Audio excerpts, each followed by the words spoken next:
Em nome do Pai, do Filho e do Espírito Santo. Amém. Inspirai, Senhor, as nossas ações e ajudai-nos a realizá-las, para que em vós comece e para vós termine tudo aquilo que fizermos por Cristo nosso Senhor. Amém. Em nome do Pai, e do Filho e do Espírito Santo. Amém. E aí, pessoal, tudo bom? Realmente tem muito tempo que a gente não grava. Se vocês observarem o último vídeo, acho que foi do ano passado, se não me engano, mas de lá para cá eu tive muitos problemas no trabalho, a coisa realmente ficou muito conturbada, muito tumultuada. E como é um vídeo, esse tipo de canal, né, a gente precisa estudar, precisa se dedicar para trazer não o que eu penso, mas o que a Igreja ensina, as normas litúrgicas próprias da Santa Igreja. Demanda muito tempo as preparações dos vídeos, o que eu vou falar, o roteiro, eu preciso estudar antes. Então realmente estava muito complicado para eu retomar os trabalhos. Mas, finalmente, Deus ajudou e hoje estamos aqui novamente para conversarmos mais um pouco sobre a Santa Liturgia que eu aprendi a amar ao longo da minha vida. Bom, inicialmente eu queria compartilhar algumas coisas que, quando eu idealizei esse canal, eu observava nas igrejas muitos erros litúrgicos. E esses erros litúrgicos me incomodavam demais, porque eu tinha no meu coração que os músicos não sabiam, eles estavam pecando por ignorância. Então Deus, colocou no meu coração o desejo de criar esse canal, de forma que a gente pudesse compartilhar alguns conhecimentos, coisas que eu já sabia, coisas que eu ia correr atrás de estudar para trazer para a comunidade, trazer para tornar público para todos terem acesso. Só que, infelizmente, o que eu tenho visto, o que eu tenho observado ao longo da caminhada, ao longo das paróquias das quais eu participo, infelizmente é uma flagrante desobediência. Conversando com pessoas ministros de música, a gente observa que as pessoas sabem o que tem que fazer e não fazem. Simplesmente porque não querem. Simplesmente porque preferem fazer o que dá na telha, o que lhes dá na telha, e não o que a igreja ensina. Isso é um pecado terrível, é o pecado da desobediência. Por intermédio da desobediência, o pecado entrou no mundo. Por intermédio da desobediência, os nossos primeiros pais, conforme a gente vê lá em Gênesis, foram expulsos do paraíso. Pelo pecado da desobediência, Lúcifer e uma multidão de anjos foram expulsos do paraíso por arcanjo Miguel. Então, gente, é um absurdo a gente, quando observa nas igrejas, músicos que sabem o que tem que fazer e fazem o errado. Aí eu queria começar a nossa conversa hoje com o cânon 838, é o cânon 838 do Código de Direito Canônico, que ele vem nos dizer o seguinte: quem tem legitimidade para mexer em matéria de liturgia? Então, 838 diz o seguinte, parágrafo 1º, a direção da Sagrada Liturgia depende unicamente da autoridade da Igreja. Esta se encontra na Sé Apostólica e, de acordo com as normas de direito, no bispo diocesano. Portanto, se alguma diocese, se algum bispo, se alguma conferência episcopal disser qualquer coisa que vá de encontro à liturgia preconizada pela Santa Sé, o bispo diocesano ou a conferência está incorrendo em erro. Então é a Santa Sé que detém essa prerrogativa. Parágrafo 2º. Compete à Sé Apostólica ordenar a Sagrada Liturgia na Igreja Universal, editar os livros litúrgicos, revisar suas traduções para as línguas vernáculas e velar a fim de que, em toda a parte, se observem fielmente as determinações litúrgicas. Parágrafo 3º. Compete às conferências dos bispos preparar as traduções dos livros litúrgicos para as línguas vernáculas com as convenientes adaptações dentro dos limites fixados nos próprios livros litúrgicos e editá-las com prévia revisão da Santa Sé. Parágrafo 4º. Compete ao bispo diocesano, na igreja que lhe foi confiada, dentro dos limites de sua competência, dar normas relativas à liturgia, às quais todos são obrigados. A gente é obrigado a obedecer, obrigado a cumprir o que as determinações emanadas da Santa Sé ou do bispo diocesano e das conferências episcopais, naquilo que não for de encontro à Santa Sé. Então, meus queridos, é muito triste quando a gente observa esse tipo de desobediência nas nossas comunidades. A gente sabe muitas vezes o que tem que fazer e não faz por simples capricho. Dom Henrique Soares, eu não sei se ele ainda é, mas ele era arcebispo de Palmares, em Aracaju. Ele tem um vídeo muito interessante, muito bom, na Canção Nova, no programa Escola da Fé, do professor Felipe Aquino, falando sobre liturgia. E ele fala que muitas vezes as pessoas se perguntam que eu tenho que fazer algo para levantar a comunidade. A gente não tem que levantar a comunidade, a gente precisa seguir o rito. Isso é que é o mais importante, seguir o rito, é obediência. Todos têm rito, a Umbanda tem rito, o Candomblé tem rito, os monges tibetanos têm rito, budista, o judeu tem rito, todos têm rito. Nós temos o rito próprio da Santa Missa, especificamente falando da Santa Missa, que é a liturgia mais amarrada, a liturgia que está prevista, preconizada nos livros litúrgicos. E muitas vezes as pessoas não fazem. Quem é o exemplo que a gente deve seguir? É o exemplo de Adão e de Eva ou é o exemplo de Maria? É evidente que é o exemplo de Nossa Senhora. Maria, como não entendia, ela guardava tudo no coração.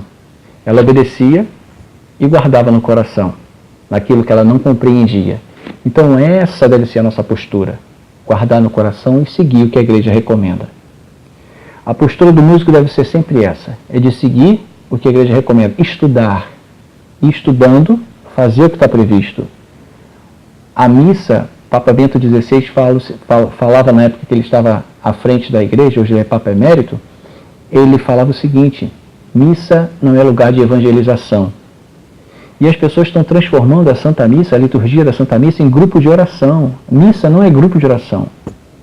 A missa é a atualização do sacrifício do Calvário, só que numa nova forma, numa forma vibrante, numa forma ressuscitada.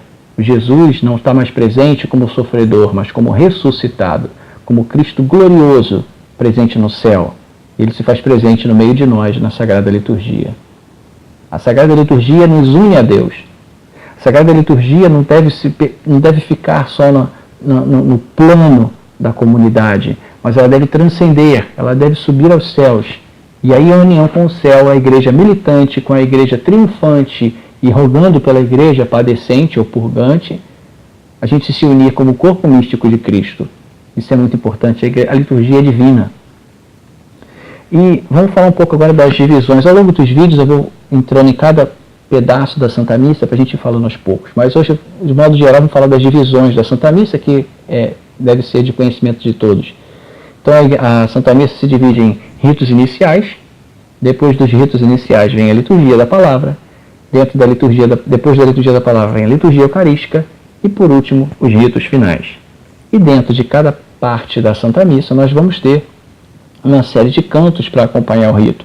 Existem cantos que acompanham o rito e existem cantos que são o próprio rito. Como um exemplo é o canto do Cordeiro de Deus, Agnus Dei. O canto do Cordeiro de Deus, ele é o próprio rito. Por isso que ele acaba na terceira invocação, dai-nos a paz, e ele deve ser cantado na sua integralidade, na sua letra canônica. Eu não posso inventar um canto do Cordeiro. Cantos que acompanham o rito. O canto, por exemplo, da procissão das oferendas, que deve terminar quando acaba a preparação das oferendas por parte do sacerdote e a purificação de suas mãos. Então a gente vê os grupos, os ministros de música cantando, o padre já terminou e continua cantando. Gente, igual o canto de entrada, da mesma forma, ele termina quando a procissão de entrada chega no presbitério. E o padre se posiciona, e aí ali ele já deve estar finalizando. E para finalizar o bate-papo de hoje, é bom a gente ter diante dos olhos a diferença do ordinário, do que é ordinário e do que é próprio. Nós temos dois tipos de cantos: os cantos do ordinário e os cantos próprios da Santa Missa. Os cantos do ordinário. O ordinário, como o próprio nome diz, é ordinário, é comum. É diferente do extraordinário. Então, o ordinário é aquela parte que não pode ser modificada. São cantos que a sua letra é canônica. Então, são eles, dá exemplo, o ato penitencial, que tem as fórmulas próprias que o missal traz, o hino de louvor, o Cordeiro de Deus, voltando, né? O Santo, o Cordeiro de Deus. Então, são partes próprias da missa. São partes do ordinário. Essas não se modificam. E temos as partes do próprio da missa, que a gente vai falar um pouquinho mais para frente, mas o canto de entrada, o ofertório, a aclamação, são cantos que, como a gente observa ao longo do ano, a gente muda esses cantos o tempo todo. Então, o ofertório ele muda, inclusive pode ser que alguns de vocês não sabem, mas o ofertório ele não precisa ser um canto, ele pode ser simplesmente uma música instrumental para acompanhar o rito, para acompanhar a entrada das oferendas e a preparação do altar por parte do sacerdote. Então é importantíssimo a gente ter isso diante dos olhos, o que é ordinário e o que é próprio. O ordinário não se mexe, o próprio ele pode ser alterado. E é por isso que o ato penitencial ele tem uma fórmula própria, o hino de louvor é um hino, como diz Santo Agostinho.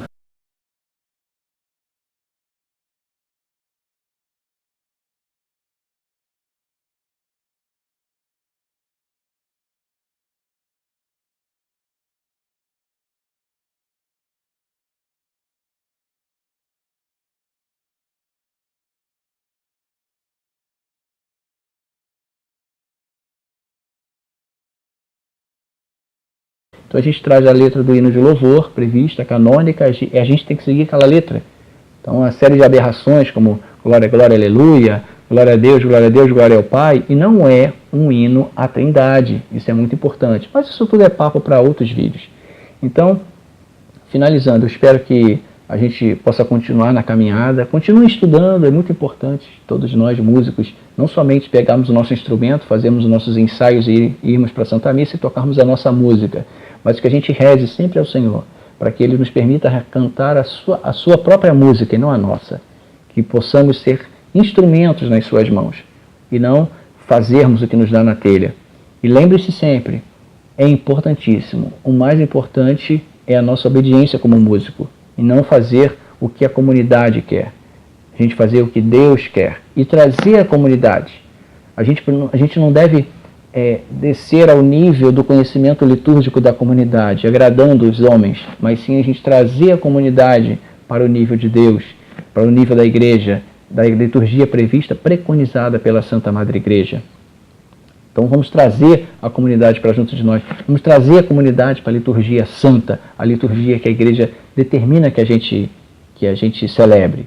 Uma coisa, por exemplo, que tem acontecido, e agora eu já finalizo, é que ao longo dos anos, depois do período conciliar, do Concílio Vaticano II, mas não por conta do concílio, não por culpa do Concílio Vaticano II, mas por interpretações errôneas por parte dos homens, é que nós estamos transformando a nossa liturgia de uma liturgia teocêntrica, cristocêntrica, para uma liturgia antropocêntrica. Então hoje a gente coloca o homem no centro da liturgia, e jamais deve ser o comportamento adequado. A liturgia, acima de tudo, ela é cristocêntrica, e a gente só vai ter uma liturgia cristocêntrica quando Cristo estiver presente, Ele for o centro da nossa liturgia. E para isso, a gente só vai conseguir obedecendo o que a igreja determina. Afinal de contas, o que Jesus prometeu, infalibilidade na sua igreja. Ele estaria acompanhando a sua igreja. Então, se a igreja se manifesta de uma determinada forma com relação a assuntos litúrgicos, é aquela determinada forma que nós devemos seguir. Então, um grande abraço a todos e espero que em breve a gente possa se encontrar novamente. Continue estudando, continuem rezando e vamos celebrar cada vez mais a liturgia mais próxima possível da liturgia do céu. Um grande abraço, até a próxima.